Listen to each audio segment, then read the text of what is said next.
Hi everyone, my name is Kelly and welcome to my channel.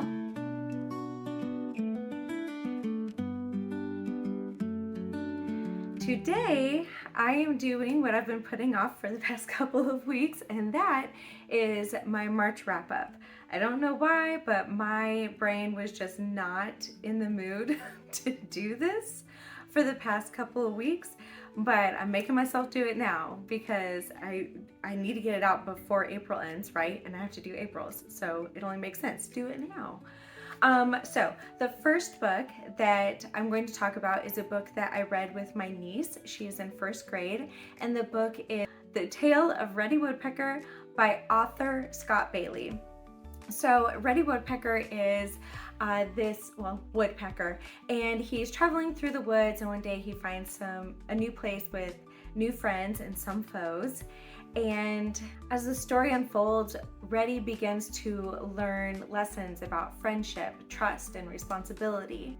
He discovers the importance of helping others and working together as a team to solve problems and face challenges. I love reading these books by author Scott Bailey that my niece and I have been reading this year because he is so good at putting a story to what we see in the wild of interactions between animals, and just kind of having little explanations of like, oh, well, that bird seems to not be very happy with that bird, so let's come up with a little fun story as to why. He tends to bring the forest alive with stories of adventure and just fun little humorous things. In his stories, he tends to teach lessons like kindness, empathy, cooperation with each other.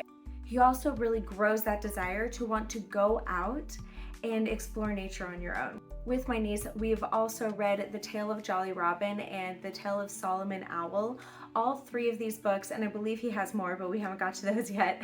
All of these stories have short chapters for early readers or listeners, and each chapter is a great conversation starter. Another book I read in March was The Two Towers from the Lord of the Rings trilogy by J.R.R. Tolkien.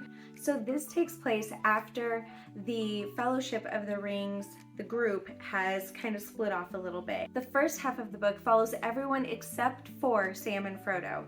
So we get to see what happened to Merry and Pippin, and we also get to, and who follows them and their adventures in following them. And then we also get to meet the Ents. I love the Ents. And I thought that the story of the Ents and the Ents' wives was so heartbreaking. I will say I was reading along in the book with an audiobook just to help me stay focused while I was reading instead of getting distracted really easily. And I love Andy Serkis. He does such a good job, but man, he had those Ents talking so slow, and I had to speed it up a lot because I wanted it to go as fast as I was reading with my eyeballs. And so that was, my husband walked in and he heard it going and he was like, what is going on here? Like, that doesn't even sound like you can understand what it's saying, but I just really needed it sped up. So the second half follows Sam and Frodo as they head off to Mordor. As they're doing that, they meet up with Smeagol, or Gollum, whatever you may call him, or you could be like Sam and call him Slinker and Stinker. And honestly, the things, I was rooting for Smeagol so much. And I had honestly, Tolkien did a great job of getting me to a point where I was developing pity for him. And I did not like how things ended with, not ended, but how this book ended concerning Smeagol and what was going on. I did not like that. However, that being said about Smeagol, Samwise is still the best. Honestly, I want to hug him. And since I can't hug a fictional character, I will totally be willing to hug Sean Astin. but that's probably for reasons more than just he is playing Samwise in the movies. Really, I've absolutely adore him in anything that he's in, especially the Goonies, but that's neither here nor there because we're talking about the Lord of the Rings trilogy. So get focused again, Kelly. All right, here we go. During March, I participated in the middle grade March challenge, or just middle grade March. Anyway, so it's hosted by Books and Jams, Life Between Worlds, and On the Middle Shelf. So their first book that they had was The Secret Garden, and this was their read along for the month. It's by Frances Hodgson Burnett. So Mary is a girl who becomes orphaned in the beginning of the book. Very sad. It starts out very sad. But this is how she ends up at a home that she knows nothing about what's going on. It's full of secrets, including, of course, a secret garden. While she is learning about the new world around her that is so different from the India that she grew up in, she is starting to unravel some of the secrets and also becoming healthier, not only physically, but also mentally. And anyhow, it is such a beautiful story. Honestly, I was never interested in it before. I mentioned in my March, that one, what's it called? Where like you say what you're going to read. In my March TBR, that I thought I remembered at some point watching a movie that might be it, but the only thing I can remember was that a girl was yelling at a boy, and that's the only thing I remembered. She does, but I didn't have an interest in it, and so I thought, do you know what? Since I have the book, I actually bought it for my daughter, and since it's being and since it's part of the middle grade March, I might as well read it, and I am so glad that I did. I ended up buddy reading this with Haley over at Humbly Haley. We also both did a devotional that went along with it, so we were only reading like one chapter a day from this. It was really hard to stick to just one chapter because I got so invested and I wanted to know what was going to happen next, and the characters, the growth that they experience. This is such a beautiful book, a beautiful story about new life. Mary and Colin both experience changes that can honestly only be described as they are experiencing a completely new life to what they knew before. And the cool thing is that it tends to correlate with the secret garden. As the secret garden is experiencing the new life that comes with spring, the changes that you see going on with the secret garden also kind of correlates or mirrors the changes that are going on in their own lives. I'm so glad that I read this book just as spring was beginning to show. It made spring that much more magical for me this year, which I love spring anyway, so that's saying a lot. And it also is a great reminder that God can change our lives so drastically that it truly does feel like new life springing up from the ground. Great book. The first prompt that they had for middle grade March was flowers on the cover. I had originally said that I was going to read Little Men by Louisa May Alcott, but I did not. So what I'm using for the book I'm using to cover this prompt is The Secret Garden Devotional by Rachel Dodge. So like I said, it kind of went along with The Secret Garden. There was a devotional for each individual chapter. I will say, and me and Haley kind of agreed on this, you may have already seen her video about this, but the beginning of each of the devotions was kind of like a recap of that book chapter, and so it really felt like I would read the chapter and then I would go and read the devotional, and I was reading a recap of everything I had just read, and I was just like, well, I don't need to read all of this all over again. So then it would get to the good stuff where it was like application for our lives, which was all super great. I loved it. I probably just wouldn't pair it with like reading the book at the same time again. That's probably the only thing I wouldn't do, just because of the fact that I really felt like there was a recap that you went through with each chapter. But so good. And honestly, I'm so glad that I did the buddy read with Haley for The Secret Garden, because it was so fun, us messaging back and forth and being like, oh my goodness, I love this character. I can't wait to see what happens with this character. And talking about how it was making us so excited to go outside and experience spring. And I think that reading the book with her and her excitement was just making my excitement grow, and it made me love the book that much more. So Haley, I adore you. Thank you for doing that buddy read with me. So the next prompt was an author with 3 names. So for that, I should have had the book in my hand. For that, I read Little House in the Big Woods by Lori Ingalls Wilder. I have never read this book. I had this series my entire life growing up. I don't know why I never read it. I think I probably tried, or if I did read it, I didn't remember anything about it. But this is such a good book. It talks about the early life of Laura and her family when they live in the big woods, and it just she just talks about normal everyday things and how they would do things, why they would do things, and it just has such a great family environment, and it is such a cozy read. Honestly, it's a great example of a living book. If you know anything about Charlotte Mason, which that's what we use for homeschooling, she's all about reading living books. So you take something that is true, whether it be history or science or whatever, geography, and you read a book that tells about all of those things, but it does it in a story way. That way it's more engaging. It keeps you more interested, and you're more likely to remember what it is that you're reading. And this is such a perfect book for that. Honestly, I learned so much, so much about what their life was like and how they did certain things. It was very interesting. So the next book, or the next prompt, was part of a series. For that, I did Alice in Wonderland by Lewis Carroll.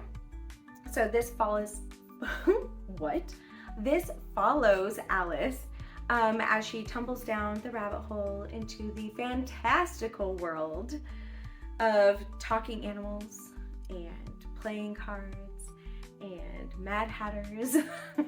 And along the way, she meets some really unforgettable characters like the Cheshire Cat and the Queen of Hearts.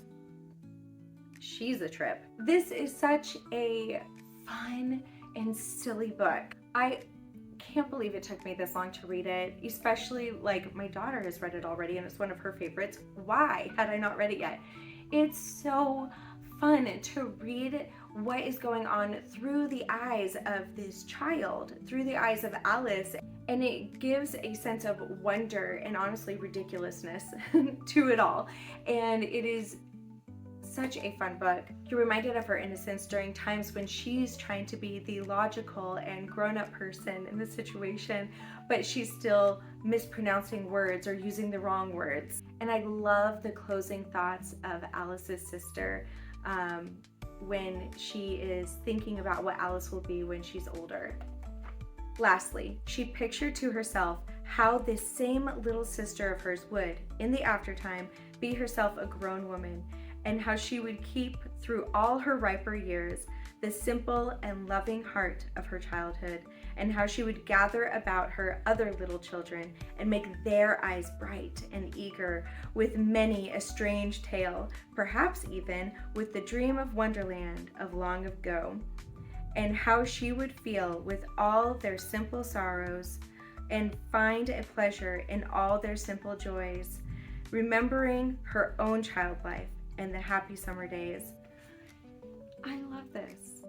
I honestly am of the opinion that everybody should hold on to some of that childlike wonder from their youth, and I love that that is what her sister sees in her and what she anticipates continuing to see in her in the future. So the next book that I read was for the prompt involves travel. For that, I read Trixie Belden and The Mystery in Arizona. So this follows Trixie Belden, who, okay, think Nancy Drew, but she's only 13 and a hot mess. Okay, so she is part of the Bob Whites of the Glen.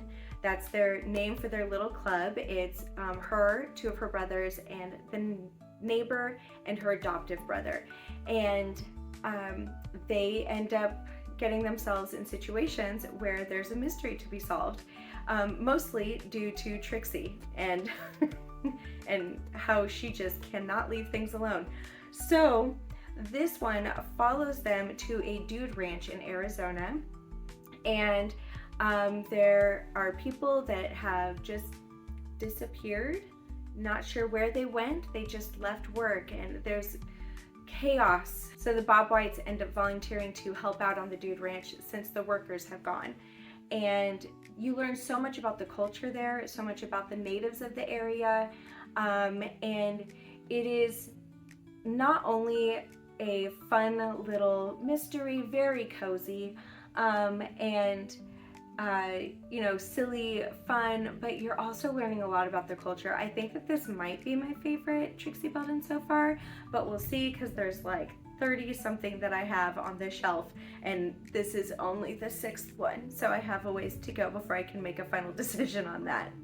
The next prompt was written in the 1900s. So for that, I read The Wonderful Wizard of Oz by L. Frank Baum. This barely fit it because it was written in the year 1900. So as most of you know, this follows Dorothy as she is swept up in a tornado and taken to the land of Oz. She gets to meet fun characters like the Scarecrow, the Tin Man, and the Lion. She gets to meet all of the very interesting characters throughout Oz. And I will say that there's so much more to the story than the movie. I really enjoy the movie. I didn't watch it for the first time until I was in college when my roommate found out I had never seen it before, and she made me watch it, which I enjoy it. And then, sorry, it's thundering right now and my dog is coming over to me for comfort. So if you hear her little clickety clacky, she's not practicing tap dancing. She's just walking to me because she's scared, and we have hardwood floors, and that's why it makes the noise, and I'm rambling. This is honestly a very fun children's story. I like that each of Dorothy's friends already have the thing that they're looking for. It's just that they don't have it in the way that they think that they should. While the message of that has the potential to be quite deep, I like that it's presented in a kind of fun and silly way most of the time. It makes it very good for a young children's read, for a family read, and it can kind of spark that conversation. Honestly, I'm glad that I read it. I don't know if I'll read the rest of the series. I'm kind of interested, but I don't know. There's other books that I'm more intrigued by right now, so we'll see if I ever get to the rest of this series. The next book that fit this prompt also was Where the Red Fern Grows by Wilson Rawls. I put this book off. I wasn't sure that I was going to read it because everybody had commented that I needed to have tissues ready, and that I was just going to cry a lot. And so I thought, do you know what? I'll just do The Wizard of Oz for that prompt, and I won't do Where the Red Fern Grows. But there were so many people that said that they really loved it, or that their husbands loved it when they were kids. And so I decided to read it anyway, and I'm so glad that I did. It follows Billy and his 2 dogs that he worked so hard to be able to purchase all by himself and to raise them to be hunting dogs. The entire story is surrounded around his life concerning these dogs, leading up to getting them, and all the way up to the end of the book. The dogs are very much a very deep part of his life. I'm not surprised that this book is such a favorite for so many young men. I learned a lot from it about trapping and coon hunting. I don't think I'll ever do those things, but I did learn about it. But honestly, I think the thing that I am walking away from the most is the relationship that Billy has with his 2 dogs. It's beautiful, truly. The loyalty that the dogs show to each other and to Billy is awe-inducing. And this is honestly what I feel like a relationship between a pet owner and their dog should be like, that devotion to each other. Honestly, I've been hugging my dog a little closer, a little more often ever since I read this book. Anyhow, that's it. I did it. I can finally post this. Thank you. Okay. I hope you guys have an amazingly blessed day. You're all awesome. Bye.